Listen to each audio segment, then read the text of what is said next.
Bonjour. Today we're going to talk about the perfect tense. What is the perfect tense? The perfect tense is called the passé composé in French, and it is a way of talking about what you did in the past.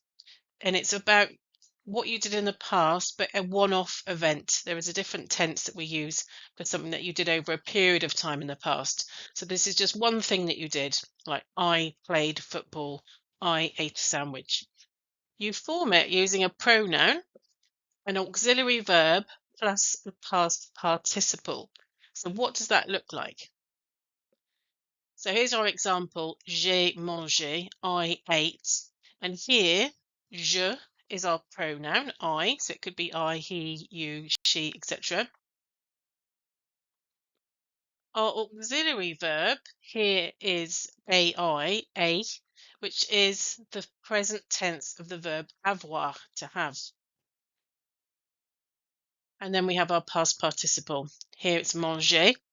And quite often you'll see in regular verbs that end in er in the infinitive form, in our dictionary form, that you'll see they end with an e accent. So those er verbs follow a spelling pattern. So if it's a regular verb and it follows a pattern, you can see here they all finish the same way. So the only thing that changes is your pronoun and then the present tense of avoir. Okay, that's what's called an auxiliary verb because it's not the main bit of information, but it helps us to form the past tense. So you don't need to translate it separately. So instead of I have listened, you can translate it that way sometimes. It doesn't always work. So just translate it with two words. It makes more sense. I listened. J'ai écouté. So you can see the present tense of avoir, to have. J'ai, tu as, il a, nous avons, vous avez, elles ont. And then your past participle, because it's an ER verb, it's a regular ER verb, ends in E accent. So it's really important if you're doing an exam that you add that accent on there to make sure you get your mark for the past tense. So our other types of infinitive verb that might finish in IR or RE follow a different spelling pattern. So an IR verb, for example, finir, in the infinitive, you would take off the R and it then becomes j'ai fini. Tu as choisi is another example. And for RE verbs, you take off the RE and add a U. Elle a vendu, il a attendu. Of course, it's French, so you have irregular verbs that don't follow a pattern, and you just need to learn the spellings of these. So for avoir, aller, être, and faire tend to be the most common irregular verbs that we need to use because we use them in everyday language. We can't really avoid them.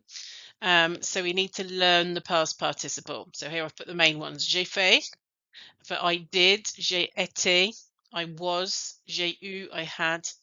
Je suis allé, I went, and you can see here that suddenly we've got a different word here. We've got a different auxiliary verb.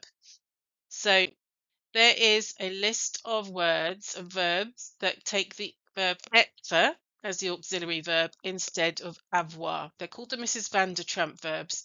If you would like the list of these, just send me a message and I will send you the complete list. Mrs. Van der Tramp is an acronym and each letter of Mrs. Van der Tramp represents a verb. So, for example, M is monter. The A is aller. There's a little change here. So we've used the present tense of être instead. So je suis, elle est, elles sont. But when we use that être as the auxiliary, we also have to agree the verb in the same way that we do adjectives. So if we were saying she went, elle est allée, we'd need to add an extra E. If we said they, and it's a group of females, elles sont allées, we need to add an extra E and an S. Okay, so we just need to make sure that we agree those.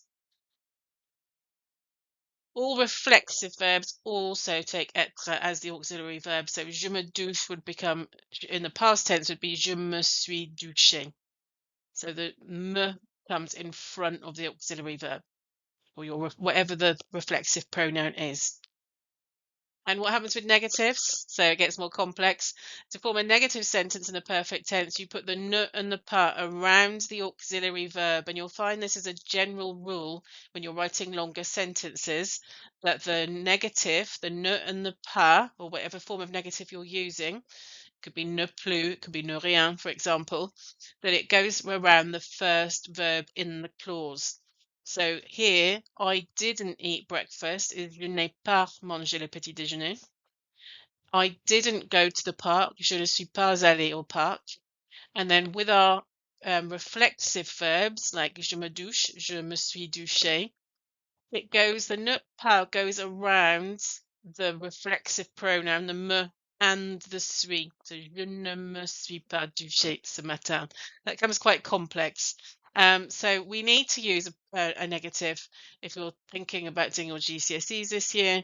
You need to have to show past tense. It doesn't have to be a negative, but just be very careful if you start to use negatives that you don't get your word order wrong, because you want to, if you're aiming for the higher grades, you want to be being really, really accurate. So avoid those things if you think they're a bit too complex.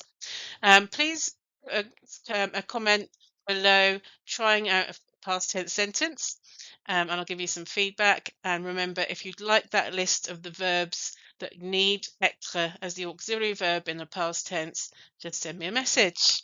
Bye for now. Au revoir.